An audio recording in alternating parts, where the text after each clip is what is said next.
Hi guys, Paul here from PABrewNews. Got 6 minutes to do a beer review. I think we can do it in that amount of time. This is Bloodlust from Springhouse Brewing Company. It's the Russian Imperial Stout. I have no idea what the alcohol by volume is. They don't really post it on their thing. Anyway, this has just arrived on the shelves. It's only been there for like 3 or 4 hours. So I picked it up at the local store in Bloomsburg. So here we go. Pop the top. Camera's a little farther away than usual.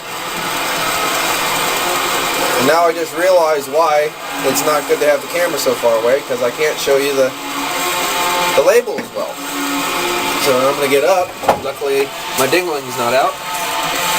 You see, I don't know past light, but this is Bloodlust. I don't know if I can show you that. Cool, bloody canines going crazy. Let's see. Got a little reading on there. It says, aged with cacao nibs, vanilla beans, cinnamon sticks, and habanero peppers, Russian Imperial Stout. So it's a spicy stuff. Kind of was hoping it was just the Russian Imperial Stout made well. But we'll see what happens. I didn't know it was all this other stuff. I just grabbed it immediately. Wow, you can actually get the peppers. That like fresh cut green, earthy, spicy note coming up. I think some of the heat from the peppers is actually mixing, so it doesn't actually pull out the cinnamon as much as it should. But there's a note of it in there.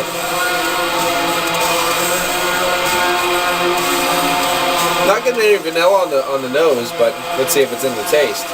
Really nice looking, nice dark creamy head. Let's get into it. Cheers.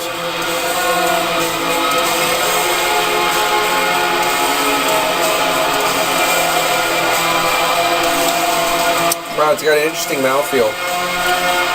It feels silky, smooth, a bit like just flowing, a little thin, a bit thin, but then it's got wafts, clings, moves, clings, moves, clings.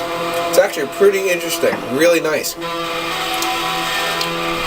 As I'm talking now, you're starting to set in with the chilies. There is a burn. There's a little heat coming up. This is hot. Joe, fuck you. The cinnamon's playing along. Very soft.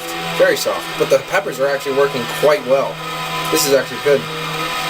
Not saying I didn't think it was good. Again, there. No, shut up.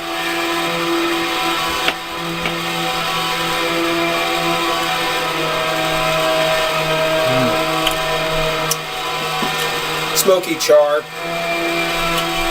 Coffee, definitely got a lot of coffee in there. Dark roasted coffee. Not pulling a super amount of chocolate out of this. There is a slight sweetness in there. Not very apparent chocolate, but there is the sweetness. There's a nice sweet note to this beer, kind of, especially when it's playing in your mouth while you're working it around. Not a lot of sweetness, balancing everything else out. That's why I'm so surprised by this beer. It's really well balanced. A lot of coffee, big burn, big bite. Big bite, maybe not big burn, but it's working away. The bitterness is really nice, but man, this is some really balanced stuff. Alcohol legs sticking.